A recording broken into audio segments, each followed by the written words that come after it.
This is an ABC podcast.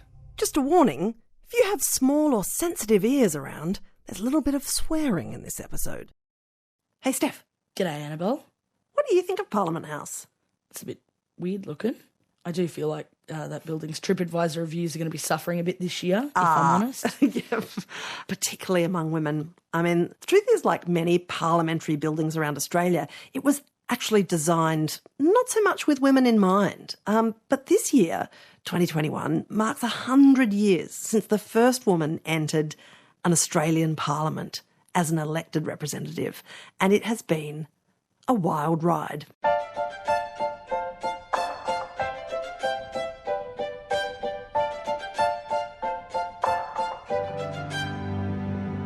Steph Tisdell. G'day. I am just inordinately pleased to be in a small confined space with you today. Thank you so much. To talk about politics and women. So Good. the things I know about you, apart from the fact that you are one of the smartest and funniest people I know. Stop it, Annabel. Oh, look, I ladle out all of the grease up the front. But you are a comedian. Yes. You are kind of a secret failed lawyer like me, right? Studied Yes. law and then went, whoa, Just dropped out. not and went, doing that for a job. That seems shit. Yep. And now you're an actress, right? Apparently. Isn't it weird? Well, I wanted to just drop this while we're, sort of sizing up to this topic about women and politics, because you, in what I think could be just an act of massive over-preparation for this podcast, are now playing a political strategist Yes. in the new series of Total Control. Yes, I know. How weird is it? So do you Always now seems feel like you're super canny about politics? No, I'll be honest, no. And I used to be, I look back at my life and I go, when I was 15 and 16, right, my school was, teachers were always like, go and rep our school, and I would just do it. And I Were was you like, so into politics. I would be honoured? And were you inside No, your I brain was thinking, not. I am going to lead the United Nations? That is my destiny. Actually, kind of. I did want to work for the UN. Everybody has that dream, eh? Right, like being a marine biologist. Yes, exactly. But mine was human rights lawyer.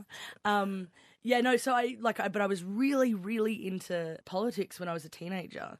And then I just realised how much it's ruined by people and by politics and by, you know what I mean? And humanity isn't something, like we crave rules and hierarchy, but we hate rules and hierarchy. And I just went, I actually don't ever want anything to do with that world. Right. So I have the basic knowledge and have a very purposeful ignorance. Right. Yes. So, look, the reason I called you here Yes.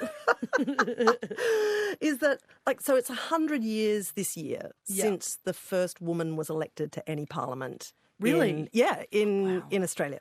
So that was Edith Cowan. She's on the, $50 note that nobody has anymore because cash is yesterday. So sorry, Edith. But so she was elected and it was this complete scandal. It was in 1921. She the Attorney General of Western Australia was this guy called Thomas Draper, and he's a bit of a feminist legend because he pushed through the legislation in Western Australia to allow women to run for Parliament, right? Cool. So thanks, Thomas. And he was the member for West Perth. And so when the next election came around, Edith Cowan nominated for the seat of West Perth and beat him. Oh, So- whoa. That's so cool. I know. But I always feel a bit sorry for that guy because I'm like, thank you so much, Thomas, for clearing the way for women to run for Parliament in WA and then totally getting whipped by one.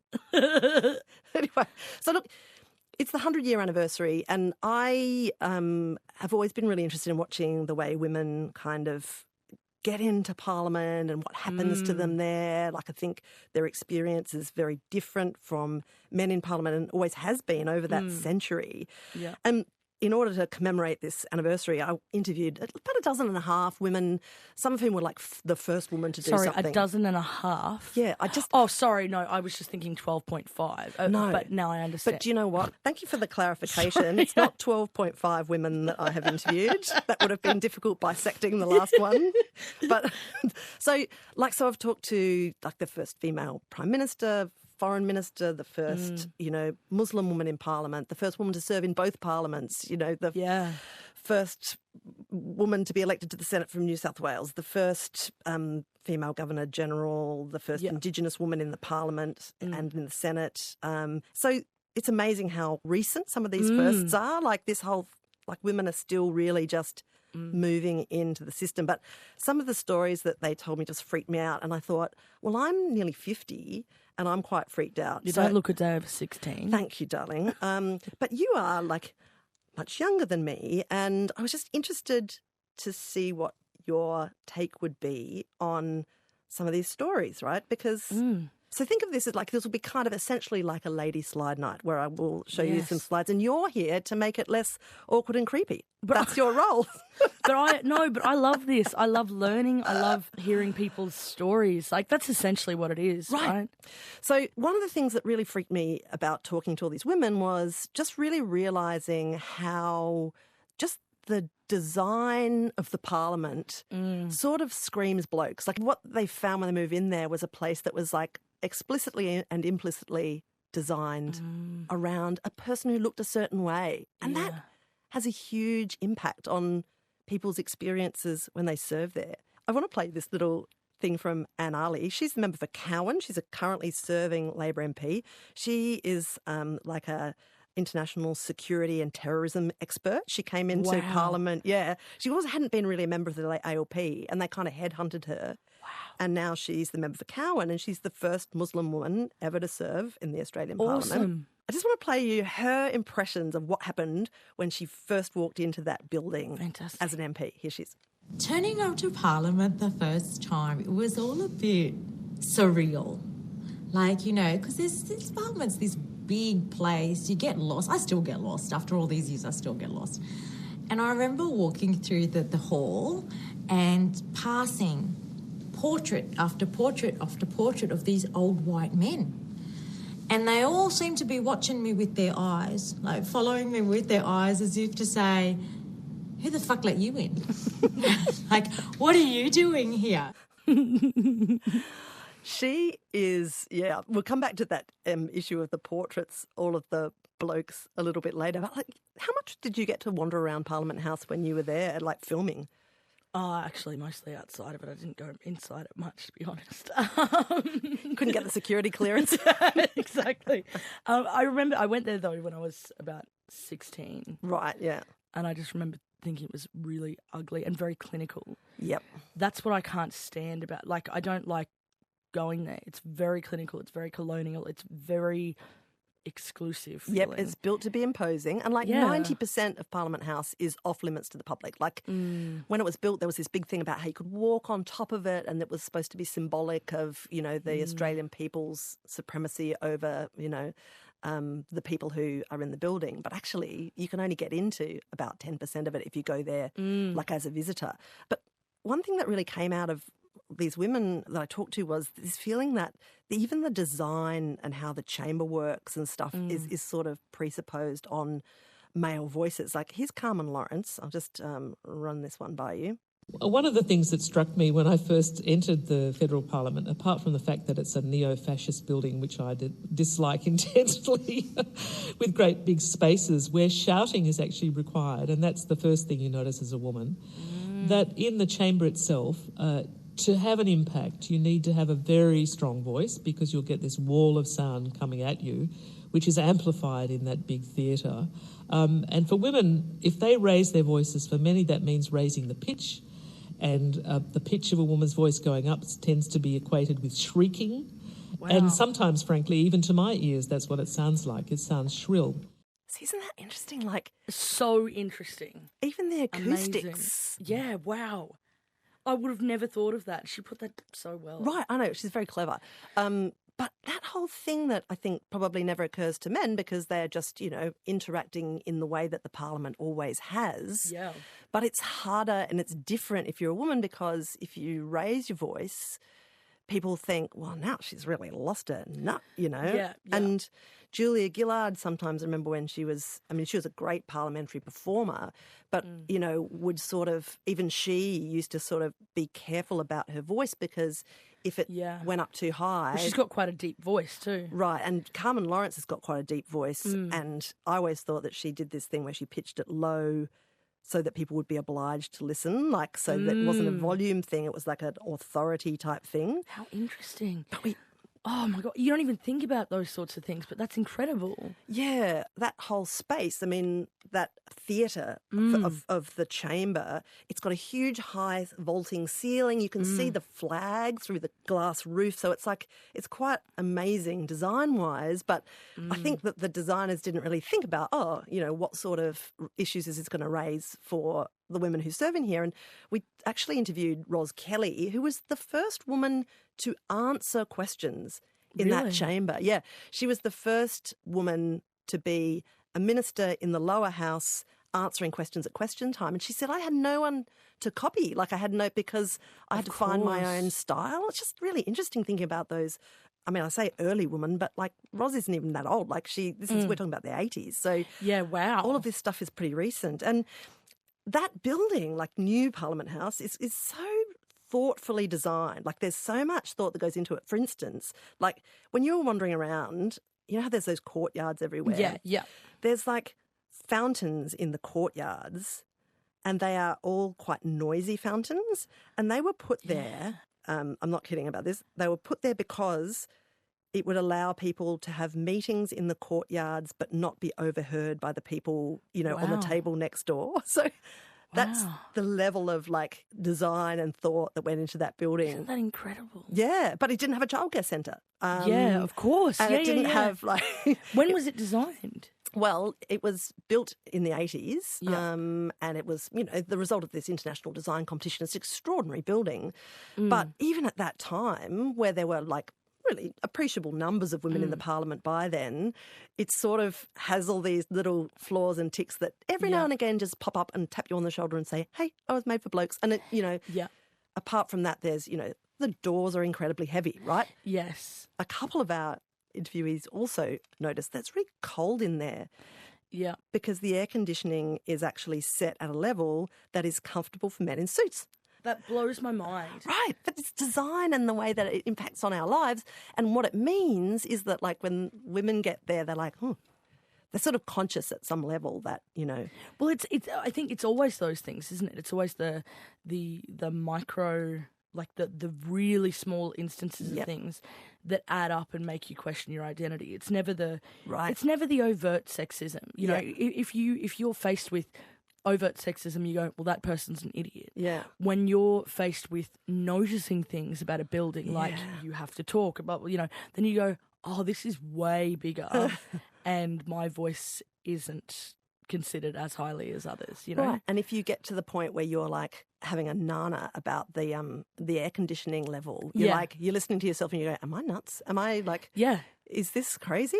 Yeah. I was just wondering, well, you speak in front of people a lot, right? Yeah. Like, so, and when you're doing stand-up, are you conscious of like the level of your voice or raising your voice to talk over hecklers or anything like that? No, not at all. Right. You've got a really deep voice too. Do I? Yeah. That's the nicest thing anybody's ever said to me. No. It's very husky. It is kind of husky. like, hello. No, I wouldn't say that my voice is a thing. I will say though, and I mean, this is kind of adjacent to what we're talking about, but as a woman, it's not acceptable for me to not fit the society's norms, right? Right. So when I first started comedy, I was like, if I don't talk about the fact that I'm overweight, that's all I'm going to think about. And so all of my first lot of material was about my looks.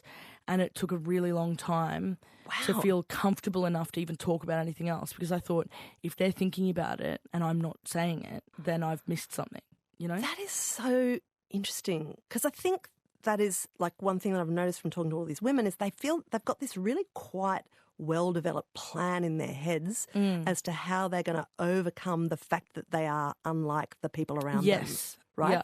And part of it is like, I will take care of this before somebody attacks me for it. Yes, absolutely. And it's it's an interesting way of being, isn't it? And I think it's so insidious, because if there's a lot of different people doing that and not talking about the fact that they're doing that, then you have this almost weirdly offensive attack plan that can put people offside anyway, and you can't make the the headway that you're trying to make. Does that make sense? But it's also it's hard work, right? Yeah, to be double thinking every step of your way, whereas like maybe a male comedian would just be like, okay, which jeans am I wearing? Bang, I'm on stage. Exactly. They don't necessarily see all the mental work and emotional work that their female colleagues are going through just to even be on that because stage. You feel like you have to be one step ahead of the thoughts of the audience. So you go, just in case this person could be thinking this, I need to prove my worth by thinking this. Right. That's exhausting. But it must be the same when it comes to this politics. Like, how much do we care about women's clothing? Yeah. Which is ridiculous. Oh my God, I've got so much good stuff to show you about that. This is a bit of sizzle in an upcoming episode. Woo, sizzle. But listen, it's still, a factor for women in politics today, that design issue. But Edith Cowan had the worst run of all because when she got elected in 1921 to the WA Parliament, she was treated differently from the beginning. There were cartoons about her. Everyone was commenting about, oh my God, there's this woman in Parliament.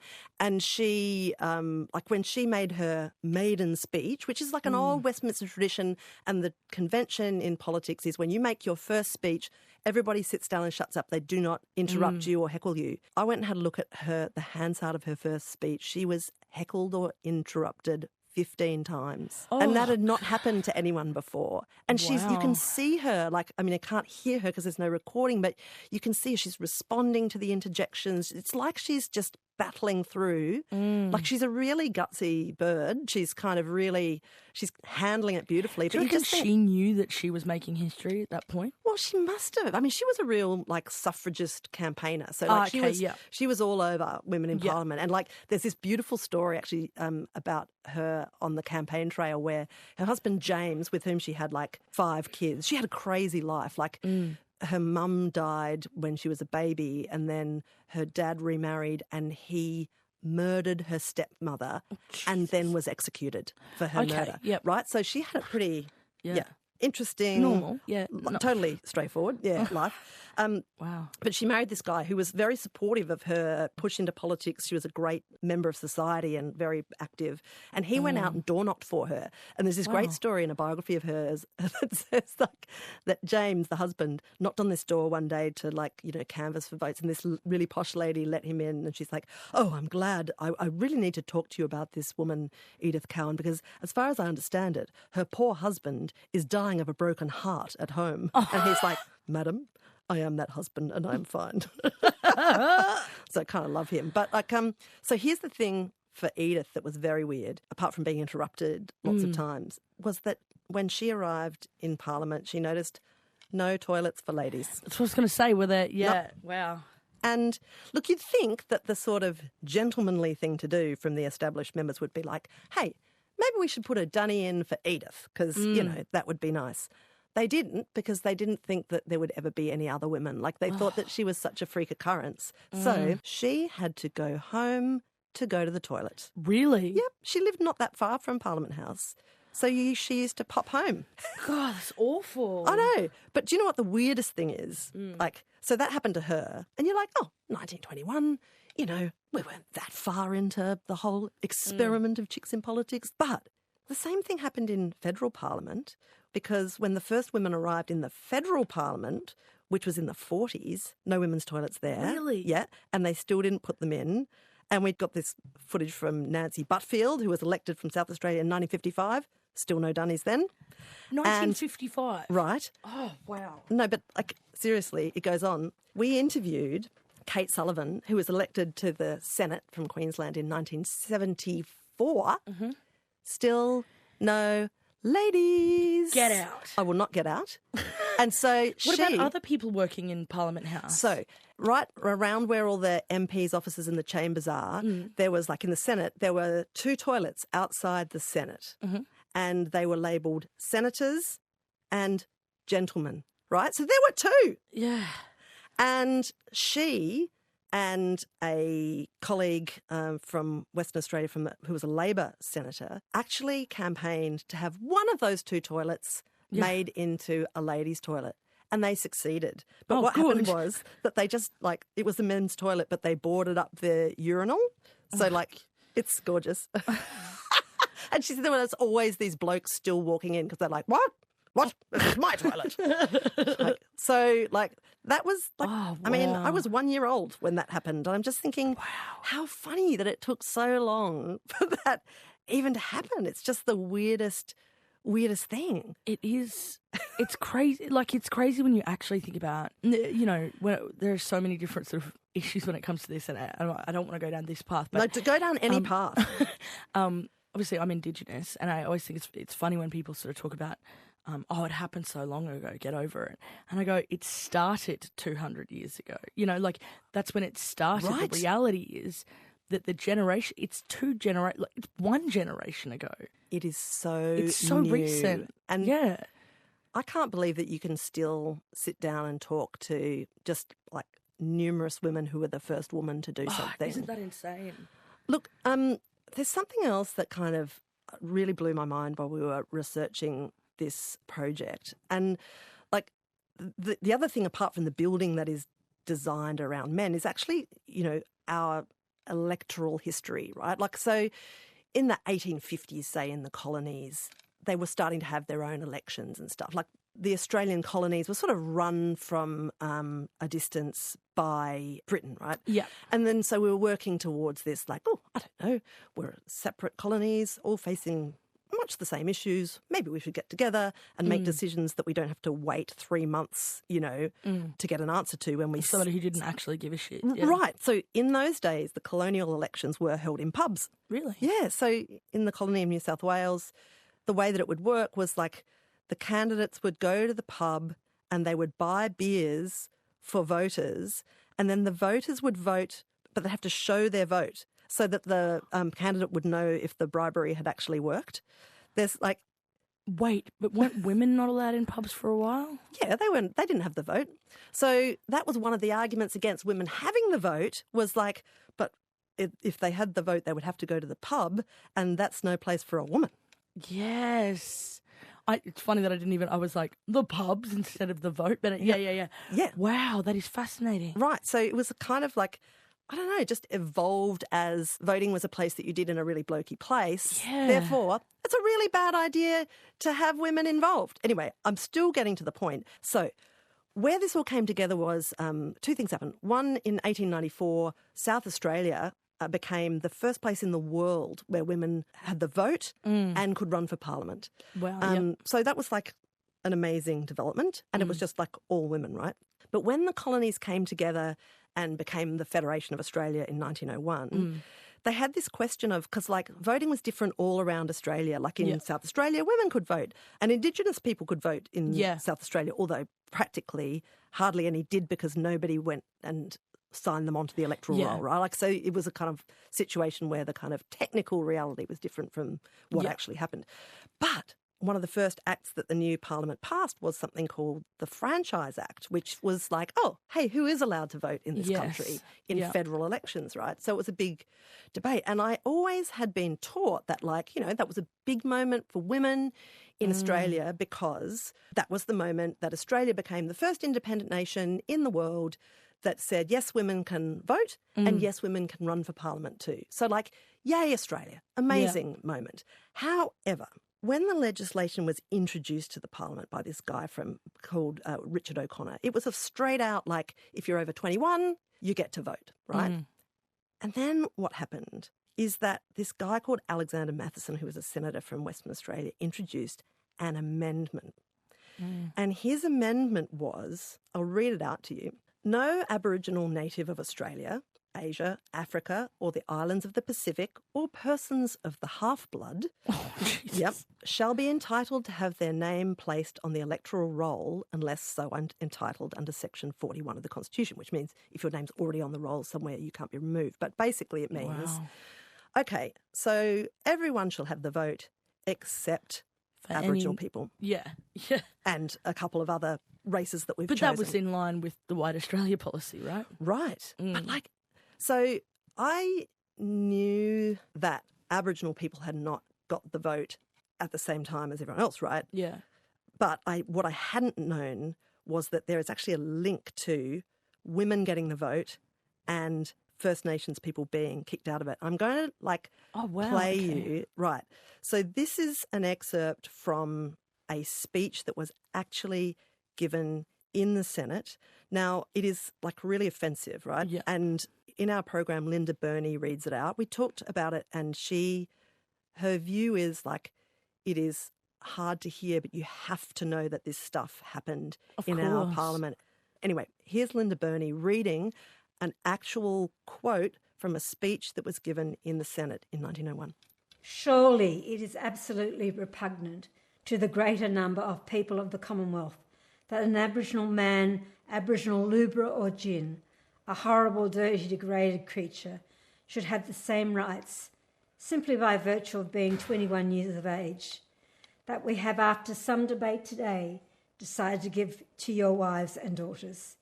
It is utterly inappropriate to grant the franchise to the Aborigines or ask them to exercise an intelligent vote, inasmuch as all that we are constrained to do is keep alive existing electoral rights in pursuance to Section 41 of the Constitution. Speechless. The language used then in the Parliament of Australia about my people, perhaps even relatives, is something that makes me feel quite sick, actually, and it's very upsetting. See, this is kind of your point, right? Like, this is so recent. So when Linda Burney was born, her dad was not able to vote. Like, Yeah. it's such a... And I feel like that Hansard record of that debate has just been like... feels like a snake that's just like been living there in the Hansard all these years. I couldn't believe how extraordinary that language was, that you would use that in the most elevated... And professional and yeah.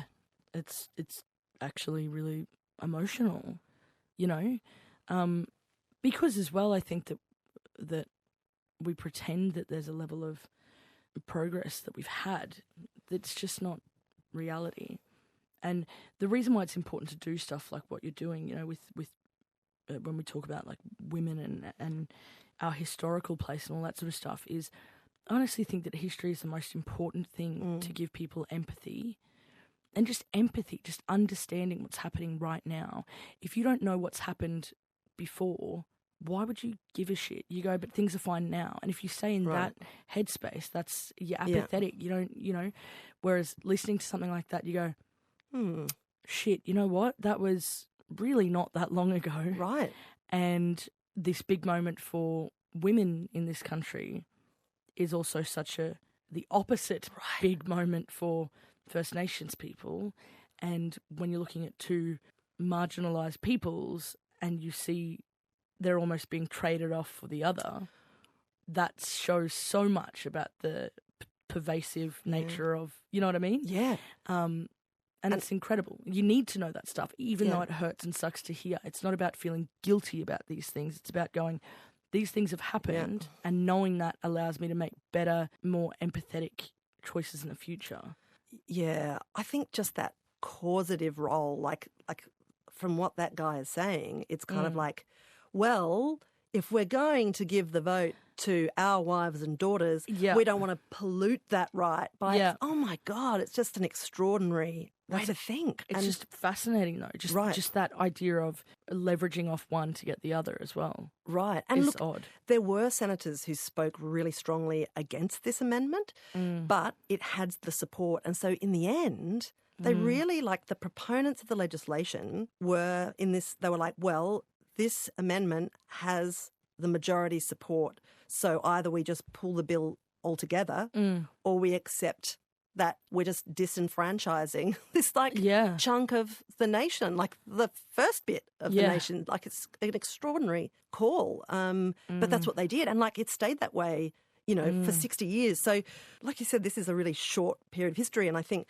like if you are aging Australia, which is completely ridiculous, on, you know, the age of our federation, which is like 120 years, well, you know, First Nations people did not have the voting rights that are broadly accepted as basic for half of that time. So, which is just crazy. It's totally crazy. Yeah. But look, one thing that I think is really interesting is that if you look at First Nations people who are in parliaments around Australia, the women outnumber the men.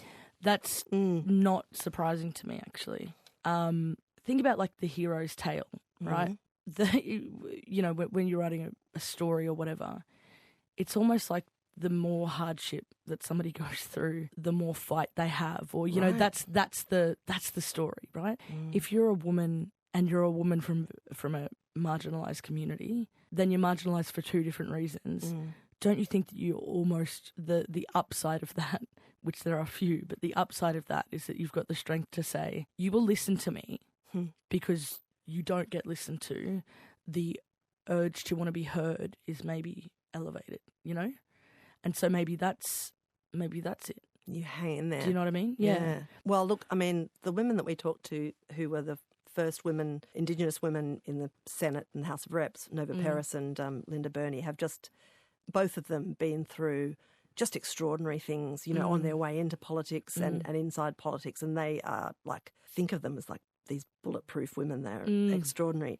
Hey, we are nearly out of time, and I wanted to play you one more thing just while we're talking about what life is like inside the parliament. And it reminded me that, wherever there are people who are outnumbered, there's always these little guerrilla warfare movements. They kind of stick together, and certainly the kind of Indigenous caucus across Parliament in Canberra, they have a great relationship, I think, across party lines in a way that other politicians don't, I think.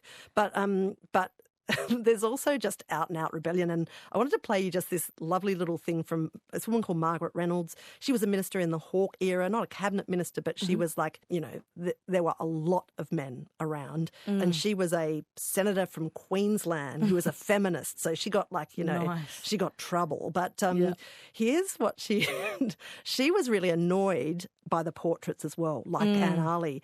And the thing that annoyed her and her other handful of friends who were women MPs was that in the Great Hall, and this was in the old Parliament, they had all these portraits hanging in the walls, and there were portraits of Dame Enid Lyons and Dorothy Tangney, who were the first women to be in the federal parliament. They came in the 40s, but they were all hung behind pillars and out of sight. And all the guys are like, hello, I am Lord Cucumber Sandwich Smythe III, and I opened this parliament, or whatever. Anyway, here's what she and her scaly mates did.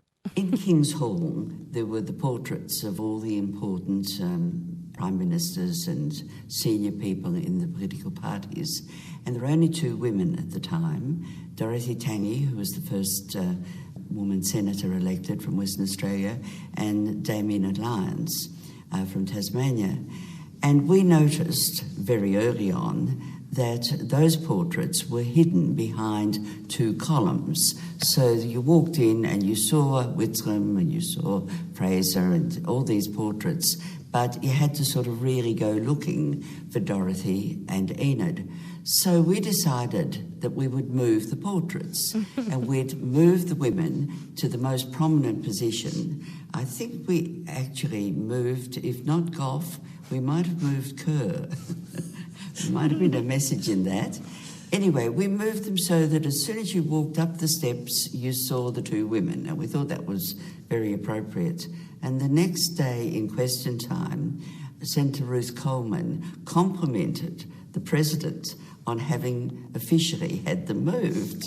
Of course, he hadn't had anything to do with it. But sadly, I have to report, within days, they were back behind the columns. And so, under what circumstances did you make this move? Was it a covert operation? Oh, yes, and we did have some men to help us, I have to confess. But the Status of Women Committee was regularly on the lookout for some practical things that we could do, and we thought this was more practical than some of the policy work that we were doing. So that was quite an achievement, and the fact that it's recorded in Hansard, I think, is sufficient reward for us. Incredible. I love that there's just rat bags throughout the entire history of women in the parliament. I love that. I know. But I also like what for me, I'd take away from that was sometimes that symbolic thing means more than just the policy they're actually trying to change. Right, because changing the environment does change the way people feel living in it. Steph, you are so good to talk to. You're just I really enjoy having conversations. This old thing. Yeah, this old thing. But listen, one thing that we haven't really kind of mentioned is this huge thing that's happened in politics this year. Yes. women really coming out and telling stories about the reality of their experiences in politics with like harassment, being listened to. And so our interviewees said some amazing stuff about that. So we might try and give that a crack next time we meet and have a talk about that. Because let's unpack it. It needs to be unpacked. Let's unpack it. Yes. Like we're moving house. I never move house. It's too messy. Can't pack. All right, it's a date. Thanks, Steph. Thank you. Annabel, Steph? I don't know how you feel about plugging stuff. Oh, I feel cautiously okay. Well, just so that you don't have to direct people to go and look at your face on a screen, let me tell them, go and watch the show because it's got Annabel Crabb in it. It's got heaps of great women in it. Misrepresented. Now that you mention it, you can watch it all on iView right now. All of it.